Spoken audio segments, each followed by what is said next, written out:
LibreOffice ইমপ্রেসে slide তৈরি করা সংক্রান্ত এই কথ্য টিউটোরিয়ালে আপনাদের স্বাগত। এই টিউটোরিয়ালে আমরা শিখব স্লাইড শো বা প্রদর্শন, স্লাইড ট্রানজিশন বা পরিবর্তন, স্বয়ংক্রিয়ভাবে প্রদর্শন, শ্রোতাদের সামনে স্লাইড উপস্থাপন করতে স্লাইড শো ব্যবহার করা হয়। স্লাইড শো ডেস্কটপ বা প্রজেক্টরে দেখানো যেতে পারে। স্লাইড শো সম্পূর্ণ কম্পিউটার পর্দা জুড়ে থাকে। স্লাইড শো মোডে উপস্থাপনাটিকে সম্পাদনা করা যায় না। স্লাইড শো শুধুমাত্র প্রদর্শনের জন্য। উপস্থাপনা স্যাম্পল impress.odp এটিকে খুলুন। এখন এই উপস্থাপনাটিকে স্লাইড শো হিসাবে দেখা যাক। মুখ্য মেনু থেকে ক্লিক করুন স্লাইড শো এবং তারপর স্লাইড শো, অথবা আপনি স্লাইড শো আরম্ভ করতে ফাংশন কি F5 ব্যবহার করতে পারেন। উপস্থাপনাটি একটি স্লাইড শো হিসাবে প্রদর্শিত হচ্ছে। আপনি আপনার কিবোর্ডের তীর ব্যবহার করে একটি স্লাইড থেকে অন্য স্লাইডে যেতে পারেন, অথবা কনটেক্সট মেনু দেখতে মাউসের ডান বোতাম ক্লিক করুন এবং নেক্সট নির্বাচন করুন। এটি আপনাকে পরবর্তী স্লাইডে নিয়ে যাবে। স্লাইড শো থেকে প্রস্থান করতে মাউসের ডান বোতাম ক্লিক করুন, এখানে এন্ড শো নির্বাচন করুন। প্রস্থান করার আরেকটি উপায় হল এসকেপ বোতামটিকে টেপা। আপনি মাউস পয়েন্টার অ্যাজ পেন বিকল্পটি ব্যবহার করে আপনার দর্শকদের সাথে সরাসরি যোগাযোগ রাখতে পারেন। এখন এই বিকল্পটি নির্বাচন করে দেখে নেওয়া যাক কিভাবে এটি কাজ করে। মুখ্য মেনু থেকে ক্লিক করুন স্লাইড শো এবং slide show settings. Slide show dialog বাক্স প্রদর্শিত হচ্ছে। বিকল্পগুলির মধ্যে মাউস পয়েন্টার ভিজিবল এবং মাউস পয়েন্টার অ্যাজ পেন এই দুটিতে টিক দিন। ওকে ক্লিক করুন। মুখ্য মেনু থেকে ক্লিক করুন স্লাইড শো এবং তারপর আবার স্লাইড শো। লক্ষ্য করুন কার্সর এখন একটি কলমে পরিণত হয়েছে। উপস্থাপনা স্লাইড শো মোডে থাকলে এই বিকল্পের দ্বারা লিখতে বা আঁকতে পারবেন। আপনি যখন মাউস বোতাম টিপবেন আপনি কলম দিয়ে আঁকতে পারবেন। প্রথম বিষয়টির পাশে একটি টিক চিহ্ন আঁকা যাক। এই টিউটোরিয়ালটি সাময়িকভাবে বন্ধ করে এই অনুশীলনটি করে নিন। কলম ব্যবহার করে ইমপ্রেস স্লাইডে একটি ছোট নকশা আঁকুন। এখন মাউসের বাম বোতামে ক্লিক করুন। পরবর্তী স্লাইড প্রদর্শিত হচ্ছে। আপনি স্পেস বার টিপেও পরবর্তী স্লাইডে যেতে পারেন। এবার স্লাইড শো থেকে প্রস্থান করা যাক। কনটেক্সট মেনুর জন্য ডান ক্লিক করুন এবং এন্ড শো ক্লিক করুন। এবার আসুন স্লাইড ট্রানজিশন নিয়ে আলোচনা করা যাক। স্লাইড ট্রানজিশন আসলে কি? একটি উপস্থাপনায় আমরা যখন একটি স্লাইড থেকে পরবর্তী স্লাইডে যাচ্ছি তখন এই পরিবর্তনগুলি প্রযুক্ত হয়। মুখ্য অংশ থেকে স্লাইড সর্টার ট্যাবে ক্লিক করুন। এখানে উপস্থাপনার সব স্লাইডগুলি প্রদর্শিত হচ্ছে। এখান থেকে আপনি সহজেই একটি উপস্থাপনার স্লাইডগুলির ক্রম পরিবর্তন করতে পারবেন। স্লাইড 1 নির্বাচন করুন। এখন বাম মাউস বোতাম টিপুন। এটিকে তৃতীয় এবং চতুর্থ স্লাইডের মধ্যে টেনে আনুন। স্লাইডগুলি পুনর্বিন্যস্ত হয়ে গেছে। Ctrl এবং Z কী দুটি একসাথে টিপে পূর্বাবস্থায় ফিরে যান। আপনি একবারেই বিভিন্ন স্লাইডে আলাদা আলাদা ট্রানজিশন প্রয়োগ করতে পারবেন। স্লাইড সর্টার ভিউ থেকে প্রথম স্লাইডটি নির্বাচন করুন। এখন টাস্কস অংশ থেকে ক্লিক করুন slide transition. Apply to selected slides এর মধ্যে স্ক্রল করুন এবং নির্বাচন করুন ওয়াইপ আপ। লক্ষ্য করুন পরিবর্তনটির প্রভাব মুখ্য অংশে দেখা যাচ্ছে। আপনি ট্রানজিশনের গতি নিয়ন্ত্রণ করতে স্পিড ড্রপ ডাউন মেনু থেকে প্রয়োজনীয় বিকল্প নির্বাচন করতে পারেন। মডিফাই ট্রানজিশনস এর মধ্যে স্পিড ড্রপ ডাউন বাক্সে ক্লিক করুন মিডিয়াম বা মধ্যম। এখন এই ট্রানজিশনে শব্দ যোগ করা যাক। মডিফাই ট্রানজিশনস এর মধ্যে সাউন্ড ড্রপ ডাউন বাক্সে ক্লিক করুন, বিম নির্বাচন করুন। একইভাবে দ্বিতীয় স্লাইড নির্বাচন করুন।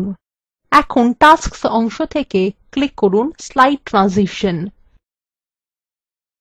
Apply to selected slides এর মধ্যে নির্বাচন করুন Wheel clockwise 4 spokes। এবার Speed drop down বাক্সে ক্লিক করুন। ক্লিক করুন Medium। এবার Sound drop down বাক্সে ক্লিক করুন। নির্বাচন করুন Applause বা হাততালি। এখন আমাদের করা ট্রানজিশনগুলির প্রভাব প্রিভিউ করা যাক। ক্লিক করুন প্লে। আমরা এখন শিখেছি কিভাবে একটি উপস্থাপনাকে আরো সজীব করে তোলা এবং তাতে শব্দ যোগ করা যায়। এখন এমন একটি পদ্ধতি জানা যাক যাতে উপস্থাপনার স্লাইডগুলি নিজে থেকেই পরপর এগিয়ে যাবে। টাস্কস অংশ থেকে ক্লিক করুন স্লাইড ট্রানজিশন। ট্রানজিশন টাইপের মধ্যে নির্বাচন করুন chequerboard down. Speed drop down বাক্স থেকে ক্লিক করুন মিডিয়াম। সাউন্ড ড্রপ ডাউন থেকে গং নির্বাচন করুন। লুপ আনটিল নেক্সট সাউন্ডটিতে টিক দিন। অটোমেটিক্যালি আফটার রেডিও বাটনটিকে ক্লিক করুন। সময় হিসাবে 1 সেকেন্ড নির্বাচন করুন। ক্লিক করুন অ্যাপ্লাই টু অল স্লাইডস। মনে রাখবেন অ্যাপ্লাই টু অল স্লাইডস বোতামে ক্লিক করলে সমস্ত স্লাইডের জন্য একই পরিবর্তন প্রয়োগ হয়ে যাবে। এইভাবে প্রতিটি স্লাইডের জন্য আলাদাভাবে ট্রানজিশন বা প্রয়োগ না করলেও চলে। মুখ্য মেনু থেকে ক্লিক করুন স্লাইড শো, তারপর নির্বাচন করুন স্লাইড শো। দেখুন স্লাইডগুলি নিচে থেকেই পরিবর্তন হয়ে যাচ্ছে।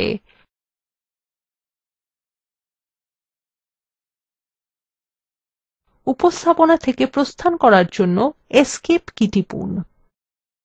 এবার এমন একটি উপস্থাপনা তৈরি করা যাক যাতে উপস্থাপনার স্লাইডগুলি নিজে থেকেই পরপর এগিয়ে যাবে, কিন্তু প্রতিটি স্লাইডের জন্য পৃথক প্রদর্শনের সময় ধার্য থাকবে। উপস্থাপনার মধ্যে কিছু স্লাইডের বিষয়বস্তু বেশি বড় বা জটিল হলে এটির প্রয়োজন হয়ে থাকে।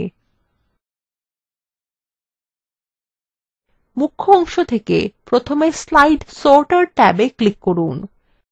দ্বিতীয় স্লাইড নির্বাচন করুন। টাস্ক অংশে যান। স্লাইড ট্রানজিশনের মধ্যে অ্যাডভান্স স্লাইড বিকল্পে যান। অটোমেটিক্যালি আফটার ক্ষেত্রে সময় হিসাবে 2 সেকেন্ড দিন। মুখ্য অংশ থেকে তৃতীয় স্লাইড নির্বাচন করুন। টাস্ক অংশে যান। স্লাইড ট্রানজিশনের মধ্যে অ্যাডভান্স স্লাইড বিকল্পে যান। অটোমেটিক্যালি আফটার ক্ষেত্রে সময় হিসাবে 3 সেকেন্ড দিন। এবার চতুর্থ স্লাইড নির্বাচন করুন এবং পূর্ববর্তী স্লাইডের মতো একই পদক্ষেপ অনুসরণ করুন এবং সময় পরিবর্তন করে 4 সেকেন্ড করুন।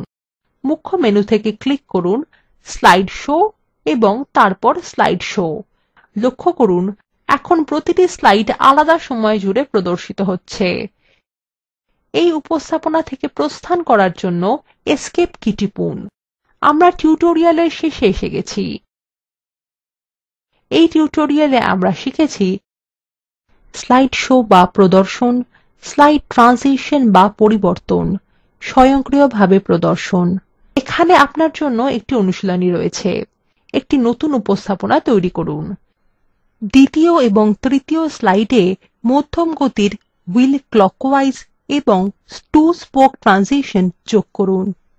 সাথে গং শব্দটি থাকবে। একটি স্বয়ংক্রিয় স্লাইড শো তৈরি করুন। নিম্নলিখিত লিঙ্কে উপলব্ধ ভিডিওটি দেখুন। এটি কথ্য টিউটোরিয়াল প্রকল্পকে সারসংক্ষেপে বোঝায়।